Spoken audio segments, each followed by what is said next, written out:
Okay, I have to share something that God did that was so cool. And He does stuff like this for me all the time. And I don't share a lot of them.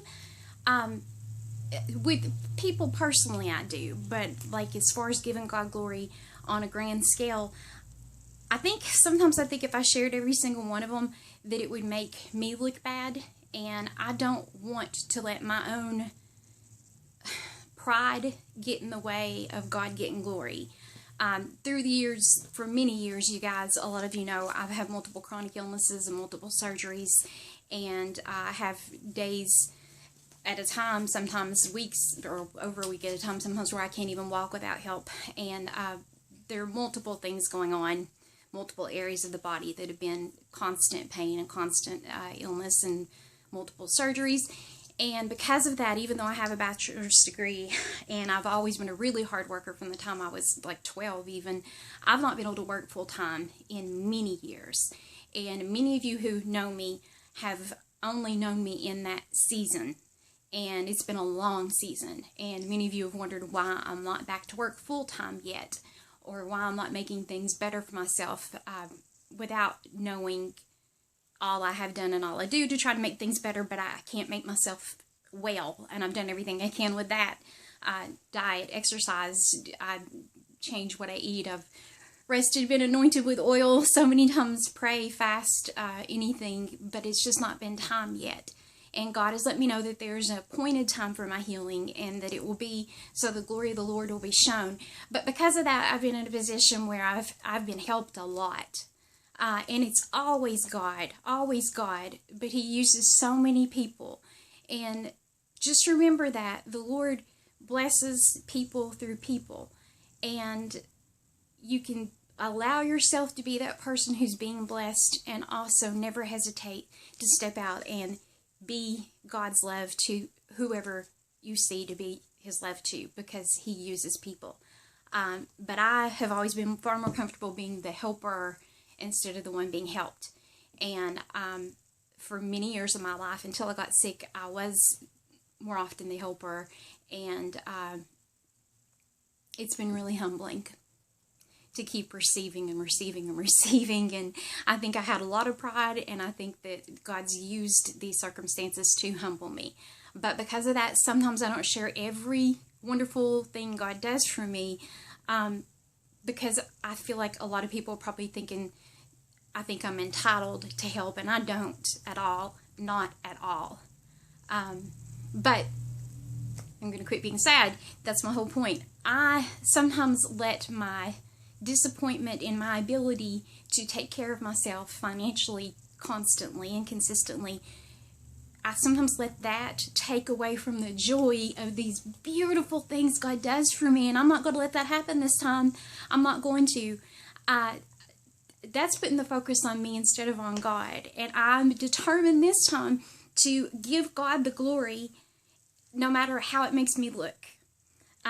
Because it ain't about me. It's not about me. It's about His great love for us and how He takes care of us if we ask Him and we believe and we have faith. And if you're serving Him and you're being obedient to Him and you ask and believe, He just does tremendous things. And so this is about God. So here's what happened this time. And there have been bigger things that God's did than this, but this one still just blesses my socks off. We don't have our car working right now again. Been a multiple year issue for many, many years to have problems with cars. And so I've handled it pretty well, not been stressed out. We have what we need. I'm fine being home. I'm in pain a lot, so I like to be home and rest. As long as my daughter gets to school and we get to the store, that's fine. I miss church, but we have church here at home. Hannah did the most amazing Bible study. I told her Sunday, I want you to go plan what we're going to study, pray and ask God, and then bring it back to me. Bring me something together, because she's a little teacher too. And she really did, and she pulled together the most amazing study on the story of Joseph's life, and it just touches my heart, and we had a really good time in the Lord here at home, and we do. But I've not been stressed out, because God's met our needs, and our needs are very small. It's just school and back for her, and if we get groceries. Lots of times I can walk to the bus stop and then take that bus and then walk from that bus stop to a store, but getting back, you can't take groceries on the bus. only what you can carry, which is pretty much nothing for me. So we have to have a ride back, and I can get a cab here and there, but that costs money. For one, it costs more, and also I don't like doing that because it's strange men usually I have to ride with, and then they have to help carry things in the house, and I don't want that to happen. So I try to make that not happen. Anyway, I didn't get to go get groceries, and this is the barest the fridge has been probably ever. But we were fine. But it got to the point on that, and I hadn't been stressed out because God meets our needs so abundantly, and I just have been cool as a cucumber. He has really defeated anxiety and fear in my life, and it's just amazing. But I felt it creeping on me last night. I started getting anxious and fearful, and I started feeling really crappy about the fact that I have to ask for help. You know, can you give me a ride? You know, I don't want to, no pressure, but then I'm like deeply needing it, so of course it's pressure. So I was feeling bad at being in that cycle and thinking, how long is it going to be that I'm going to have to keep doing this? And I know I'm getting on people's nerves, and but we also deeply need to go to the store. And but I started getting stressed out, and I just felt God remind me, no, you're not going to worry. You do what you can do, and you let me do the rest. But you need to be in a place of peace and expectancy and faith, because if you're stressing out, you're not really having faith, and that doesn't honor God. He wants us to believe Him. And so I was just like, Lord, I hadn't had a good time with Hannix at the Bible study in the morning yesterday, and it felt really bad, so I didn't have really good social hanging out time. So I was like, finally, I was like, do you want to play a game? So we're going to play a game, but then that fear and worry come over me, and I was like, no, I'm not going to let that hinder the time we can have together now that I feel well enough to spend some time. So I went to the bathroom, and I said, I'll be back in a minute, and I went in there and prayed, and I said, God, no, you always take care of us. I'm not going to be afraid. I'm not going to be having anxiety. I've done what I can do, and you'll do the rest. And I know you've got a plan in this somehow, because oftentimes when I have needs, I feel guilty for having needs, but everyone has them in some area or another. But then the Lord does things through my needs. Oftentimes He uses it as a setup to talk to someone or cross someone's path, or He arranges the events. And so I said, Lord, you're in this. I know you're in this. I don't like it. It's not the way I want it to be, but I'm going to believe you're going to bring good from it, and you're in it somehow. So my friend, long story short with her, she wasn't planning to be going out and doing a lot of running. One of the places I need to go is farther away. She said she would let me know if she would be able to, and she was, considering it. She's really tired, had a lot going on too. A lot going on. And so when I went away to play the game with Hannah and just gave it to God, and had a good time with her, I came back to the phone, and by the time I come back to the phone, my friend had messaged me on Facebook and said, well, God has a plan. Of course He does, as always. She said, it turns out we didn't realize, but the dog's completely out of food. I have to go exactly the area you need to go tomorrow. And she's like, this has to be done. So she said she felt like God was showing her, you go help your friend. This is the time. You have to do it anyway. And she said, so God had a plan and He worked it out. So we had a really good time. I did. I hope I didn't get on her nerves, but you know how that goes. But we had a really good time together hanging out, and we need to go to all kinds of similar places, got everything done we needed. I've tried to make sure that I get all the groceries and things that we need, because I don't know when we'll be able to get to the store and back again, and also anything heavy because I can't take it on a bus. So I've been really strategic. Plus I did my Ibotta app to try to save, the app on the phone, to try to save money. So I've done a lot of planning before we left, and a lot of planning at the store, and every little penny. Okay, so I've got all the stuff I need. I've been taking it where I need to go. Thank God. Everything's so pleasant. I'm knocking things down. So pleasant. And then I get to the register at the last place we're at is Kroger, the grocery store. And I have just meticulously counted and checked everything. I've got all the groceries we need.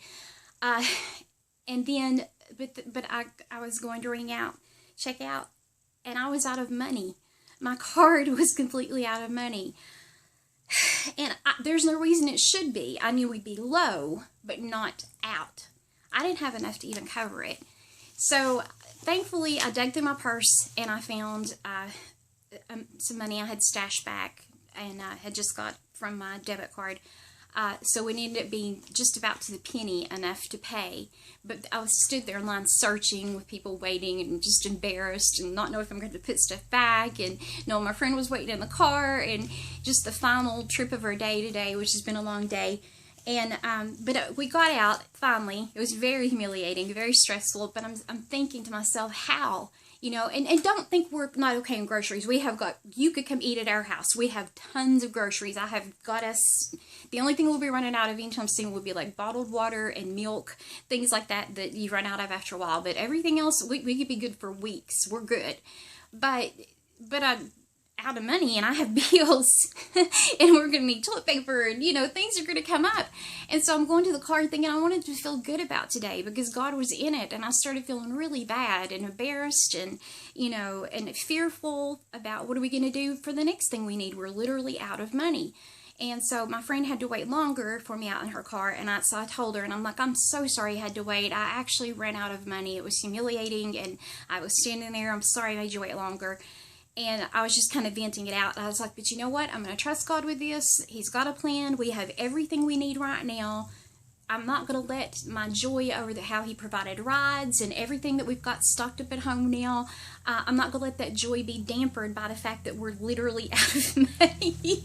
And so I was like, he's got us now. He'll have us in the future. I'm not going to get down about this. So again, I determined to let the healing that God's done in me of anxiety and fear, let that be gone. And I also wanted to be determined to not let my pride make me beat myself up over the fact that somewhere I missed it. Somewhere I missed in all the planning. I had to have made a mistake, either that or there's a problem with the card, but it's probably my fault. But I normally don't. And oddly enough, I've actually prided myself on being such a bargain hunter and just really using every penny to the fullest extent. But I felt like I failed somehow. And when you do that, sometimes you think you're not worthy of God coming through for you. Sometimes you think, what did I do wrong? Somewhere I dropped the ball.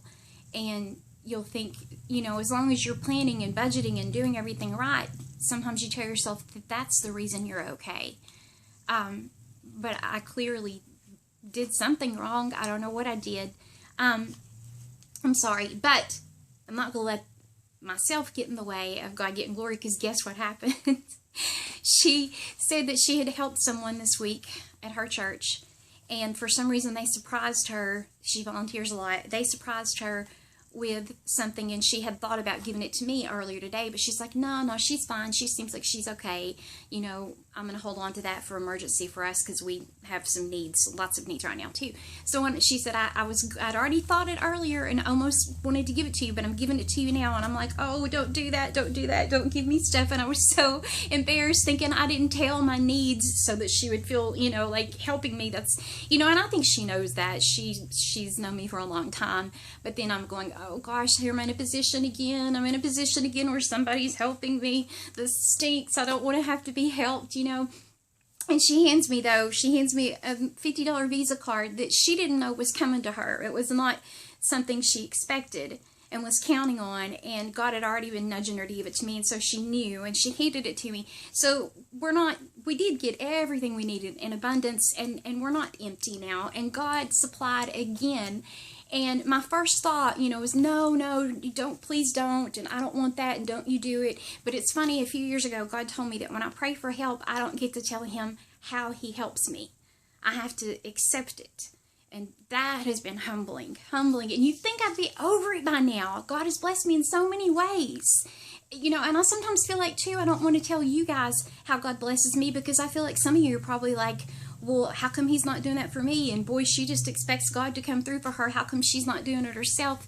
And I want to be like, I have been doing so much more than anybody knows. And I want to defend myself, and I want to promote myself and tell everybody how hard I used to work and anything good about me. But it's not about me.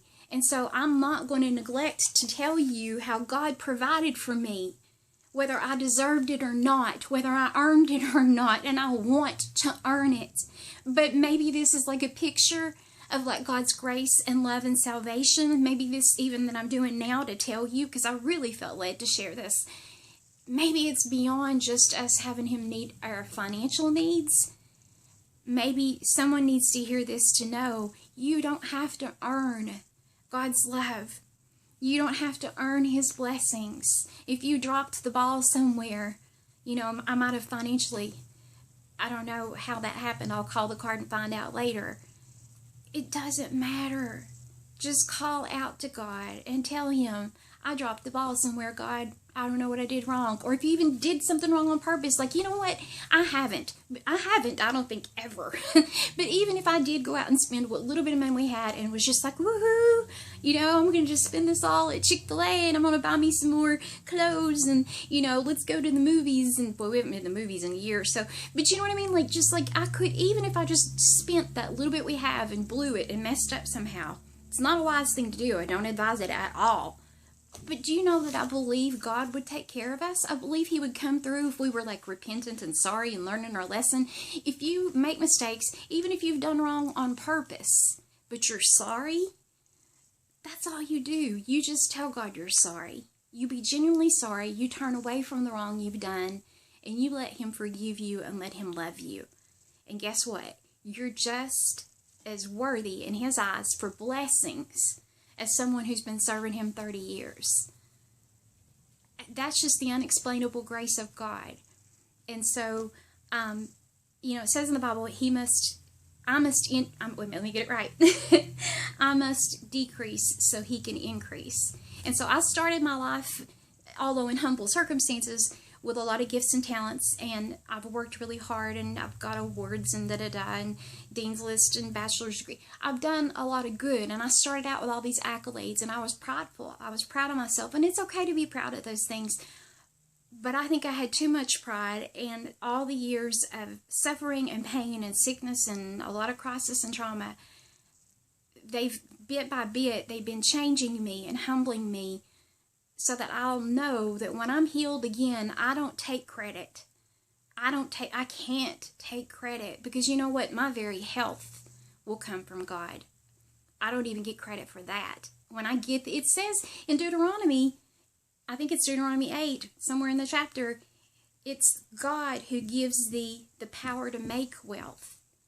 So when I'm able to work full time again and beyond, and God blesses me and I'm able to do these things, even then, I don't get to take credit and get prideful because I'm taking care of myself or maybe doing so well and I'm helping a lot of other people. That's not going to be me. That's still God. So, I don't know. I felt like I was supposed to share this, even though it's humbling to get on here and say, oh, we're down to nothing again. Oh, our car's torn up again. And oh, God come through and he used these people to help me again. That is humbling.